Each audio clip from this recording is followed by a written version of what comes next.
The country's top educators come to learn from Vancouver Public Schools. Wow, this is really the real deal. Why Vancouver was selected to host a national event. Plus, it takes a lot of guts to study brains. The final step of a weeks-long project that left students amazed. And how one Vancouver middle school is using positivity to build a great school culture for kids.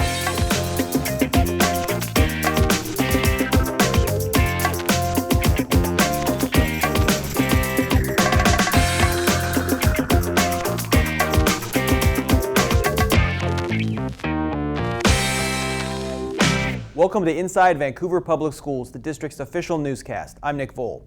Vancouver hosts educators from across the nation to learn firsthand how the district is using technology to improve student learning. The event was the spring meeting of the League of Innovative Schools. That's a national, nonpartisan organization based in Washington, D.C. that encourages innovation in education. Vancouver Public Schools is a founding member. More than 100 superintendents and other administrators from around the nation heard speakers, attended workshops, but perhaps most importantly, toured local schools.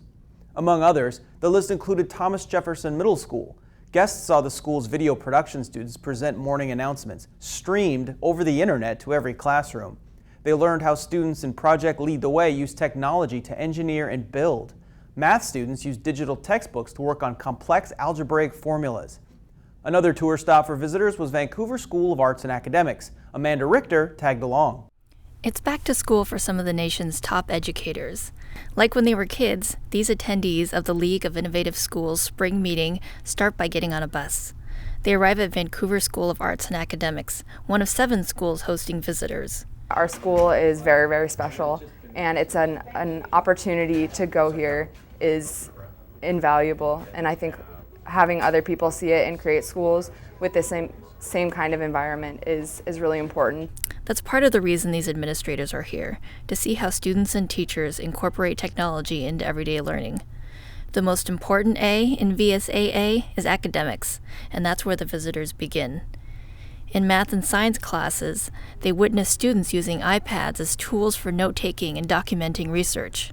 It was really fantastic to have the opportunity to talk to your students, listen to them describe the work that they're doing. You assign each dimmer to different channels on the light board. The next leg of the tour continued that student interaction as visitors see the other A in VSAA, arts. This theater tech student demonstrated how he created a visual effect using animation software that makes it look like it's snowing on stage. And then it just goes right into this program. The video and music production programs demonstrate to visitors how teachers can collaborate to facilitate learning instead of lecturing. What we saw was individual connections between staff and students, independent work, students able to work at their own pace, and just a real commitment on the part of the professionals here to really make education work for kids. These student leaders are eager to say thanks for the opportunity they've been given.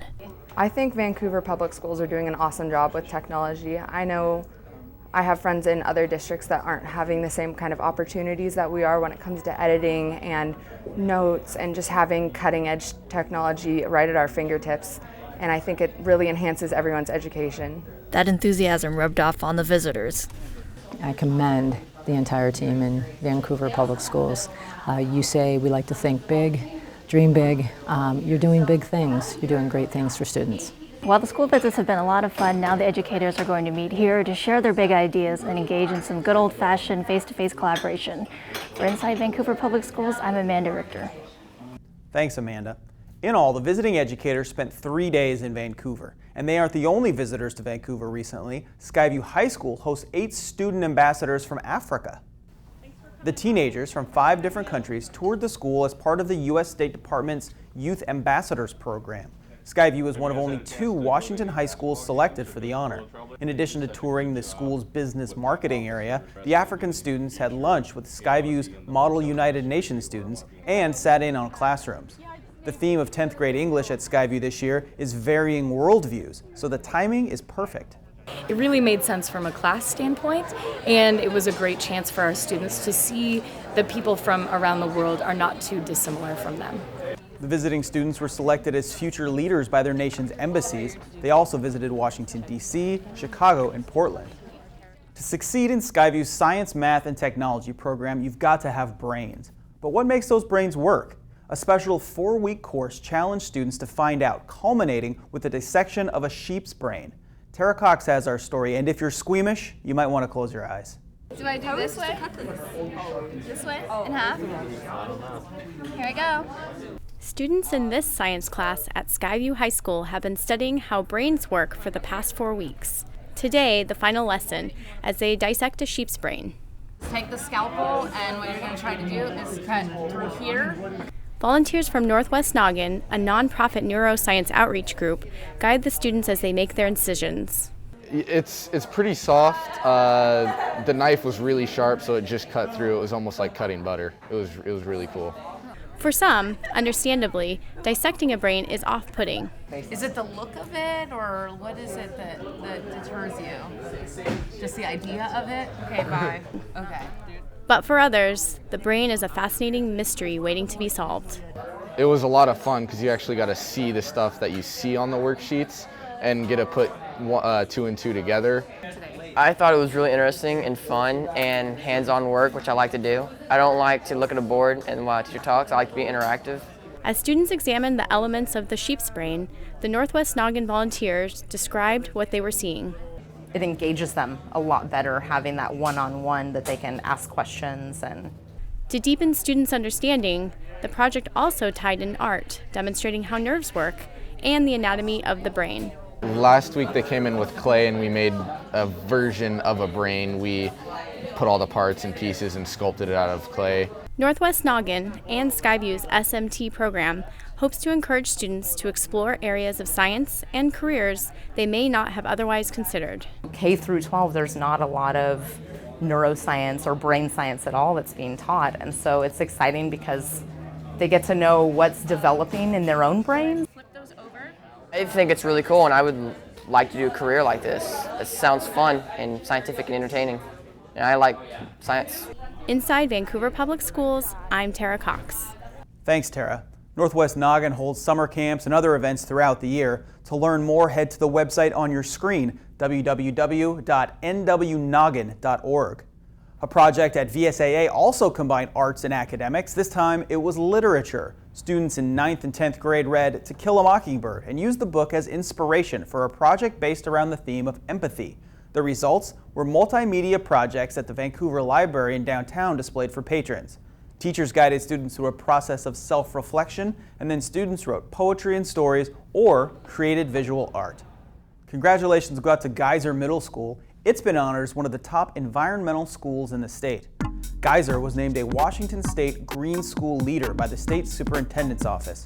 It completed the 5th level of sustainability and is the first school in the state to reach that level. To get there, Geyser reduced its waste, improved efficiency, lowered energy costs, and more. Several other schools in Vancouver have also been named green schools by the state. Geyser is also a leader in creating a healthy learning environment. Thanks to its Project Legacy, Geyser encourages kids to get good grades, treat each other kindly, and be good role models to others. And then, they party. Jody Koch, are you ready to go in the middle, Jim? Ready to go. Staff members at Geyser Middle School prepare for organized bedlam. All right, Grizzlies, it's that time. Students rush into the cafeteria and gymnasium for Club Legacy and an hour of fun. There's so many choices you can have. There's dancing, there's video games, there's ping pong, there's basketball, which is personally my favorite. But this is no recess. This is a reward.